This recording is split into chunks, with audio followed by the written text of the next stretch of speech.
Hello there, and welcome to today's edition of the COVID update for today, May 21, 2021.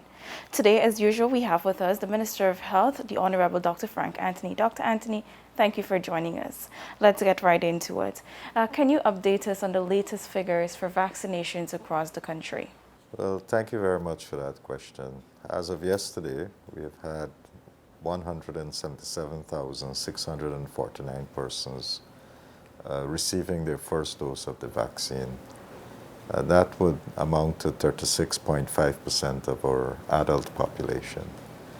We've also had 47,504 persons who received their second dose, which means that they're now fully immunized, and that would account for about 9.8% of our population. We have also seen, when we break it down by age, that we've had, for persons 60 years and above, we have been able to immunize now with the first dose vaccine about 66.2% of that population. And for persons between 40 and 59 age group, 33.7%. And for persons 39 to 18 age group, 27.2%.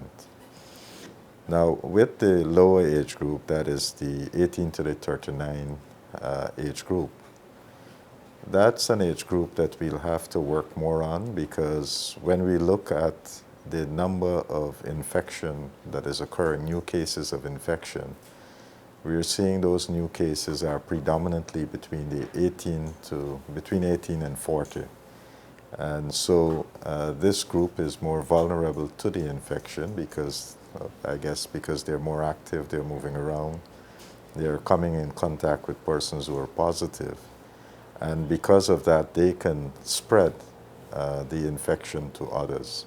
So it is important that we immunize this age group, and I would like to make an appeal for the younger persons, people between 18 and 40, to come forward and get their vaccines, because this would help us to contain the spread.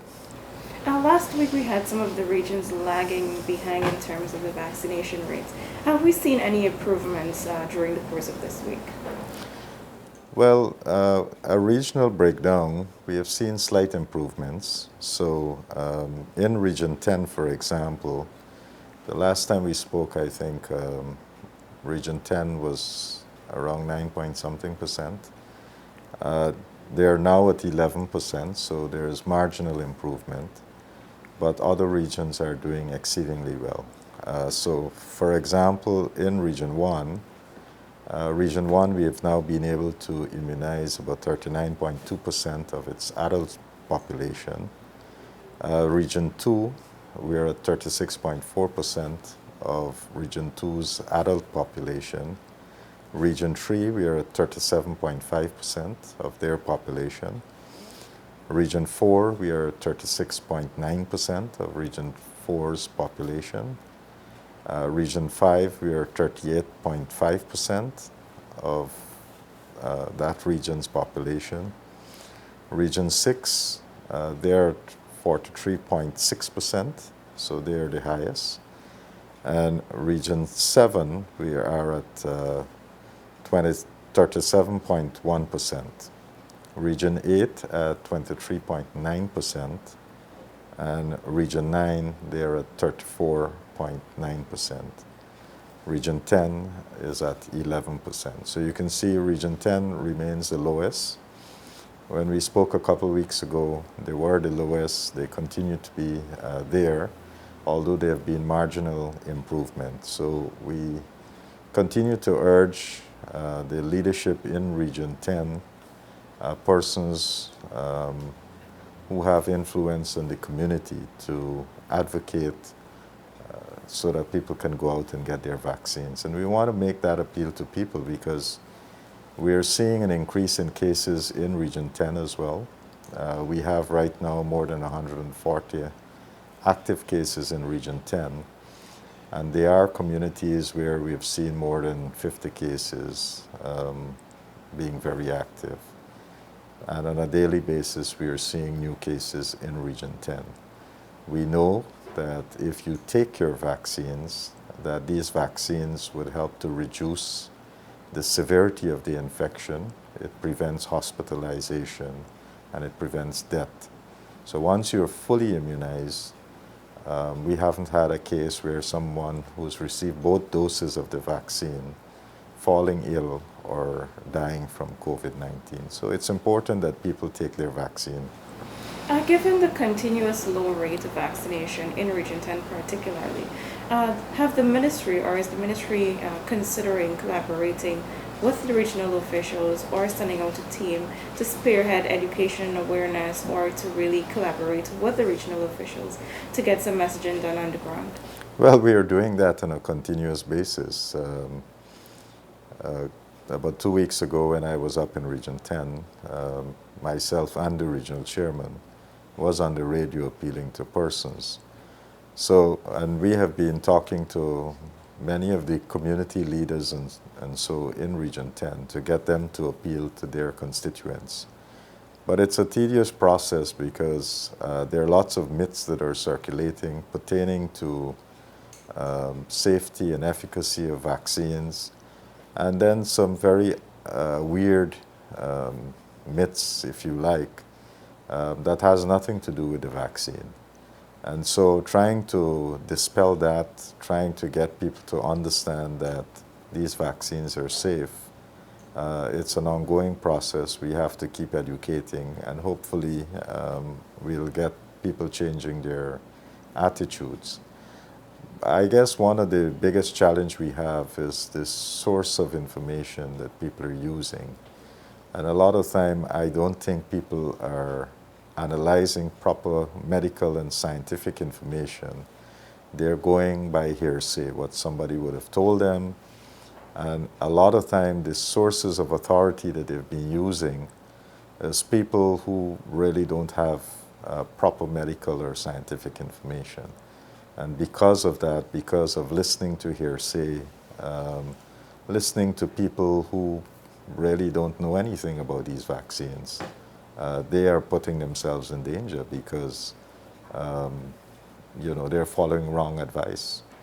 And so we really want to appeal to those persons. If you have any questions pertaining to vaccination, you can consult with your medical doctor.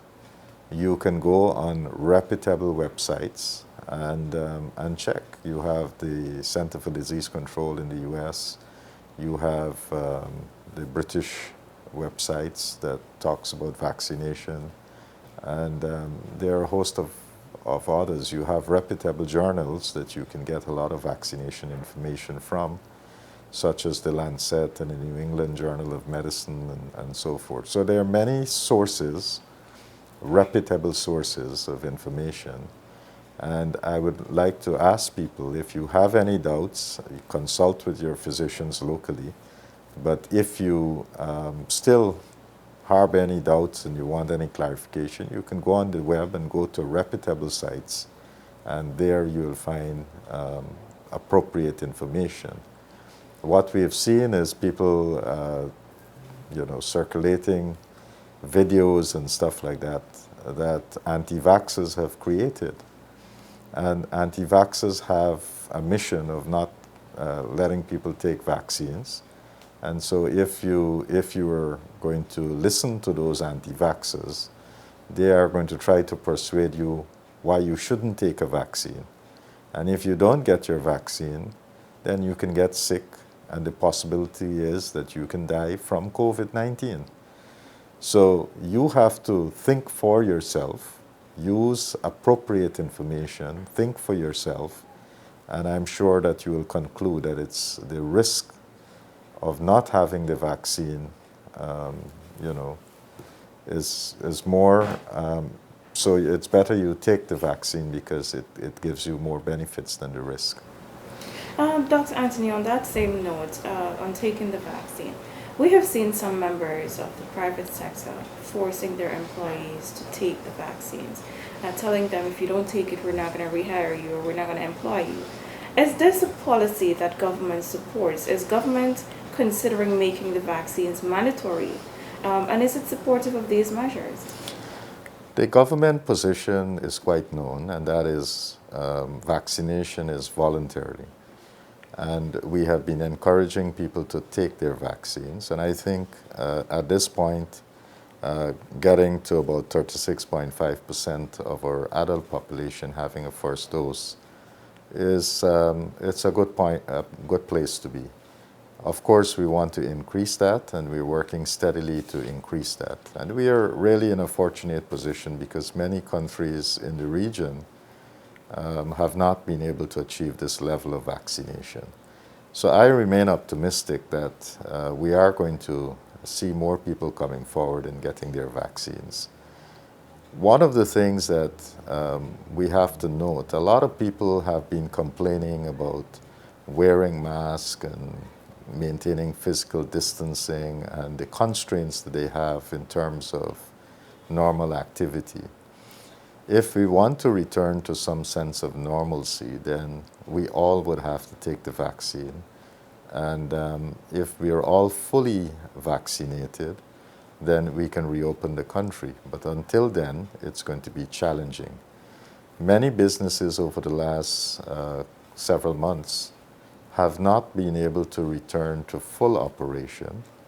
In some cases, some private sector businesses would have had to lay off staff because the volume of business, they haven't been doing that kind of volume of business, and therefore they have sent people home. If we want businesses to recover, if we want to go back to full employment and so forth, then one of the things that we'll have to do is make sure that workplaces are safe. One way of ensuring that workplaces are safe is that the employees of those businesses must become fully vaccinated.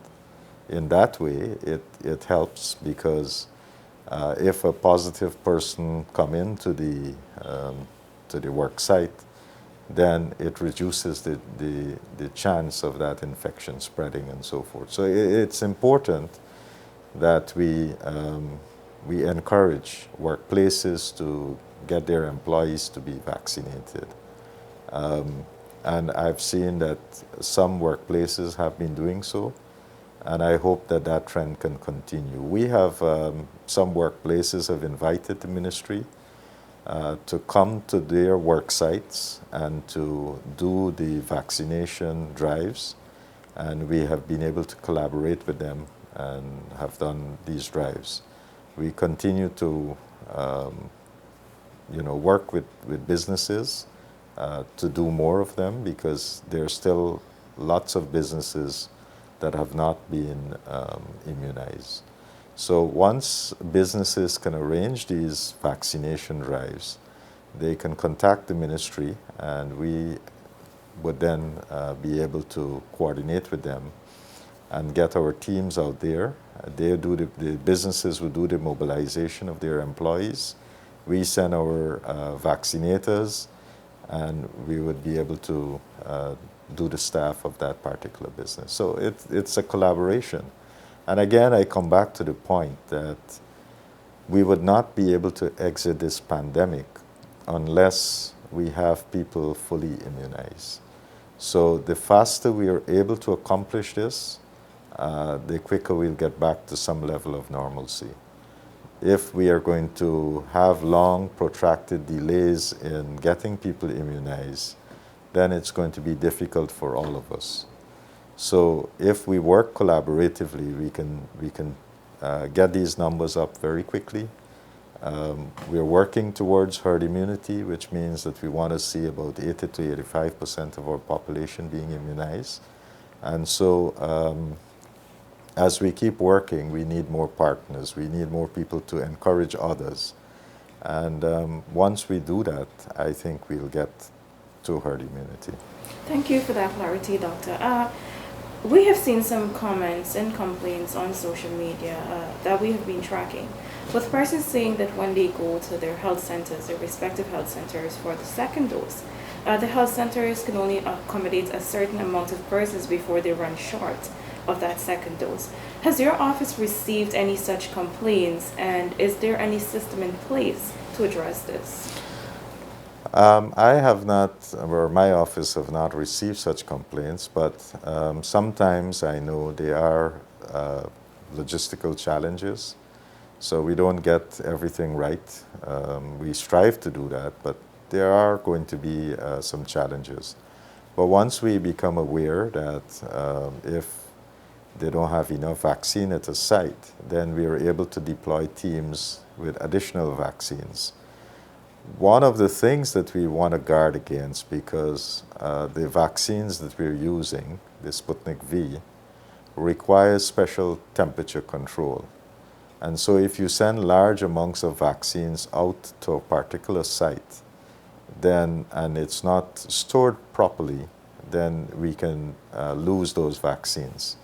So what we tend to do is to send limited amount to the site, but once we have enough people at that particular vaccination site, then we can increase the dosage or increase the amounts that we have at that particular site. So sometimes we anticipate maybe 100 person would come out for the day. But then on that day, let's say 200 person come out. We don't want to lose the people who came out, but what we can do once we know that there are more people, we would be able to then get those additional doses to that particular site. And so everyone who came out on that day would be vaccinated. But it requires a little bit of coordination and sometimes a little bit of patience. But we don't want to turn back anybody that come to this site. And we have had occasions when it is known to the community that, especially on weekends, that we work sometimes, say, up to 2 or 3 in the day, and people would start coming later in the afternoon. And on those occasions, once we become aware of that, we tend to extend the hours, but we also want the public to cooperate with us, because if you're there from 8 in the morning or 9 in the morning and nobody is coming for the first couple of hours, then it's kind of a, we're wasting an opportunity there. So if you have a vaccination team in your area starting at 8 or 9 in the morning, please go out early and get your vaccines, rather than wait until the afternoon hours when you have a rush, and then we have to extend the hours. So, you can help us by coming out, get your vaccines early, and go back and encourage others to come. In that way, we can get more people processed. Okay.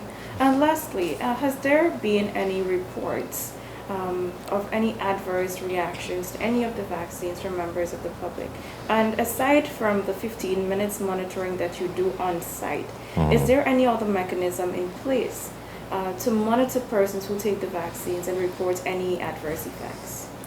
So I think what you need to do is to distinguish reactions that people might get from vaccines. Generally, when somebody is vaccinated, they can have some side effects. Those are not considered to be adverse reactions, because people generally react to vaccination. Some people don't.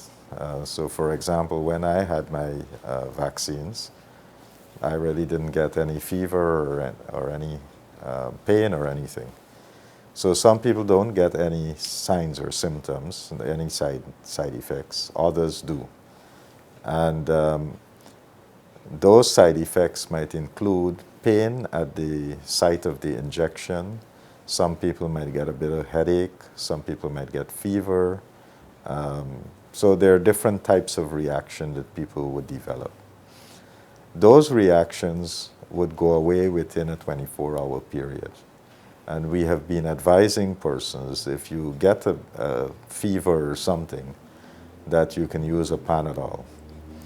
Now, after a 24-hour period, most people, these signs and symptoms would disappear. Adverse reaction is different from that. Adverse reaction, and the ones that we look out for, because with vaccines generally, within the first couple of minutes, if you're going to get an adverse reaction, which is really an anaphylactic shock, that happens very, very quickly. And so that is why we have set aside this 15 minutes time period for monitoring. Because if you're going to develop an anaphylactic shock, you will probably develop it within this 15 minutes. Now, the vaccines that we are using, the chances of developing an anaphylactic shock is extremely, extremely rare. We don't expect it, but out of an abundance of caution, that is why we have instituted this waiting period, so that we can observe and make sure that people are okay and that you can then return safely home. With some of the vaccines, as you know, what would have been reported in the press is also with one of the vaccines that there have been clotting. And again, that is an extremely rare event. So if, after having said all of this, if someone, having been observed for 15 minutes, they go home, they might get some fever or so, and if they want to report that, we have hotlines that have been set up. So in every region of Guyana, we have these hotlines. So people can call in to those numbers, and they would be advised how to, what to do, and you know, the process. What we generally would advise people is come to the hospital if those symptoms are very severe. If they're mild symptoms, then the doctor who is manning the hotline would probably give you some other advice. But generally, if you, and in any event, if you really believe that your symptoms are acute enough or severe enough, you don't even have to call the hotline. You can just come down to the hospital so that they can take a look at you, examine you, and make some determination. That has been your COVID-19 update for today, May 21, 2021. I am your host, Gomiti Gangadin, saying thank you for joining us, goodbye, and have a good weekend.